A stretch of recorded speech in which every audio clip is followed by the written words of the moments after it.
जो लोग भी जिम जाते हैं उनके लिए एक मोमेंट आता है जब वो जिम में खड़े होते हैं मिरर के सामने और सोचते हैं सब कुछ तो मैं ठीक कर रहा हूँ, डाइट भी, सप्लीमेंट भी, वर्कआउट भी, फिर भी कोई एक बंदा होता है जो तुमसे 2 टाइम्स फास्टर ग्रो कर रहा होता है। और वहीं से एक डेंजरस थॉट तुम्हारे दिमाग में आता है, शुड आई टेक स्टेरॉइड? ये क्वेश्चन लाउड नहीं होता, ना हम किसी से ओपनली पूछते हैं, पर क्वाइटली बहुत लोग अपने आप से ये क्वेश्चन एक बार तो जरूर पूछते हैं। बहुत लोग ये सोचते हैं जो लोग स्टेरॉइड्स लेते हैं वो इम्पेशेंट्स होते हैं, लेकिन रियलिटी थोड़ी इससे डिफरेंट है। मैं तुम्हें 2 सिचुएशन देता हूँ। पहला सिनेरियो इमेजिन करो, एक बंदा है जो 6-7 साल से कंसिस्टेंटली वर्कआउट कर रहा है, डाइट भी फॉलो करता है, ट्रेनिंग भी करता है, सप्लीमेंट्स भी लेता है और धीरे धीरे वो अपने नेचुरल लिमिट्स के बहुत पास पहुंच गया है। अब वो सोचता है मैं कम्पिटिटिव बॉडी बिल्डिंग में एंटर करना चाहता हूँ। उस लेवल पर extreme conditioning, extreme muscle mass, muscle density चाहिए होती है और उस मोमेंट पे कुछ एथलीट्स स्टेरॉइड्स ले लेते हैं और ये रैंडम नहीं होता, एक प्लान्ड वेल स्ट्रक्चर होता है, ब्लड टेस्ट के साथ, डॉक्टर सुपरविजन के साथ, प्रॉपर नॉलेज के साथ। कोई रेकलेस या जल्दीबाजी में डिसीजन लिया हुआ नहीं होता, ये कैलकुलेटेड डिसीजन होता है।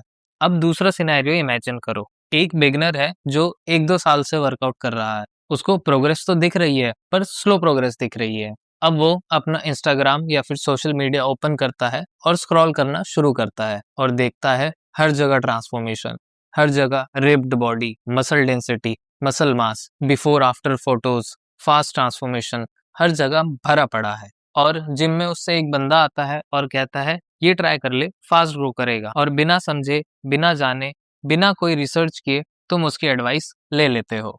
ये है सबसे डेंजरस एंट्री पॉइंट। अब समझते हैं स्टेरॉइड्स एक्चुअली बॉडी में करता क्या है और होता क्या है। सिंपल लैंग्वेज में स्टेरॉइड्स एक इन्वायरमेंट क्रिएट करता है तुम्हारी बॉडी के लिए जो आर्टिफिशियल होता है। स्टेरॉइड्स तुम्हारा टेस्टोस्टेरोन लेवल बूस्ट करता है, but body naturally testosterone produce करती है जो मसल ग्रोथ और रिकवरी में इंपॉर्टेंट रोल प्ले करती है। लेकिन जब एक्सटर्नल स्टेरॉइड्स तुम लेते हो तो बॉडी को एक सिग्नल मिलता है कि जल्दी मसल ग्रो करो, जल्दी रिकवर करो, और इसी वजह से जो लोग स्टेरॉइड्स लेते हैं उसमें रैपिड मसल ग्रोथ दिखता है और उनकी रिकवरी भी फास्ट होती है। जो प्रोग्रेस नेचुरल लिफ्टर्स को 2-3 साल में लग जाते हैं वो स्टेरॉइड्स लेके कभी कभी 2 से 3 महीने में लोग अचीव कर लेते हैं। और यही स्पीड सबसे ज्यादा डेंजरस अट्रैक्शन क्रिएट करती है। बॉडी फास्ट चेंज होती है, फास्टर ग्रोथ दिखती है तो तुम्हारा कॉन्फिडेंस भी बहुत ज्यादा बूस्ट होता है और वहीं से डिपेंडेंसी का रिस्क शुरू होता है। यहाँ पर दोनों केसेस में एक बहुत बड़ा डिफरेंस है। रिस्पॉन्सिबल यूजर्स कौन होते हैं? Experience athletes, competitive body builders, वो लोग जिन्होंने ईयर्स ऑफ नेचुरल ट्रेनिंग करी है, years of natural diet follow करी है। उनके लिए स्टेरॉइड्स एक एक्सपेरिमेंट नहीं होता, एक मॉनिटर्ड प्रोसेस होता है। Regular blood test, hormone level test, body response कैसा कर रही है, वो ब्लाइंडली किसी को फॉलो नहीं करते, वो बहुत कैलकुलेशन के साथ ये काम करते हैं। और सबसे मेन इंपॉर्टेंट चीज, वो किसी भी रिस्क को इग्नोर नहीं करते।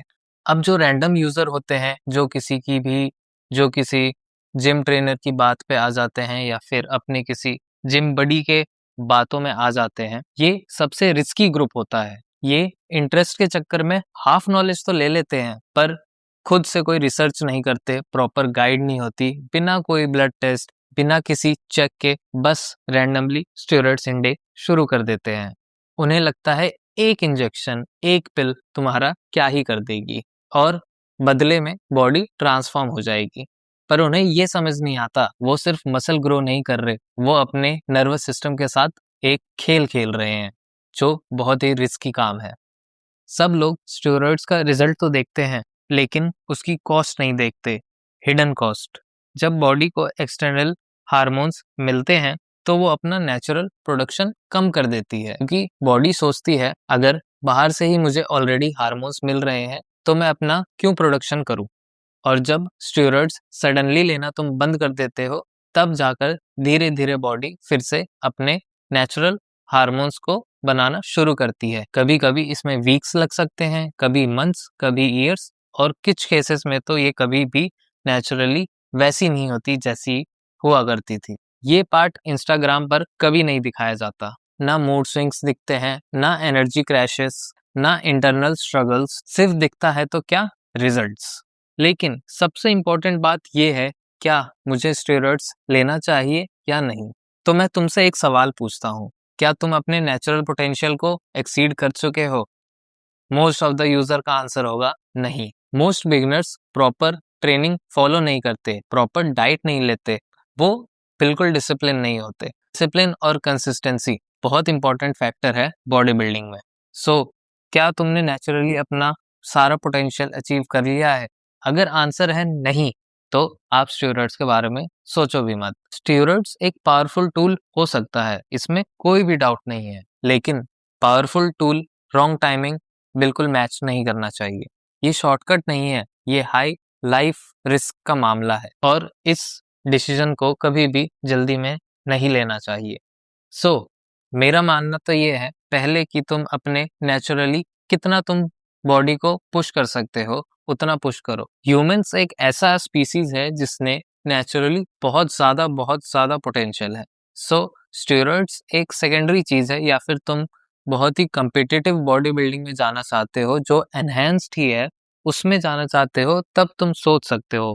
पर उसके लिए भी तुम्हें एक proper trainer, proper guide, proper blood test, regular checkup, तुम्हारी बॉडी सिग्नल्स कैसा दे रही है, ये सब कुछ कंसिडर करना पड़ेगा।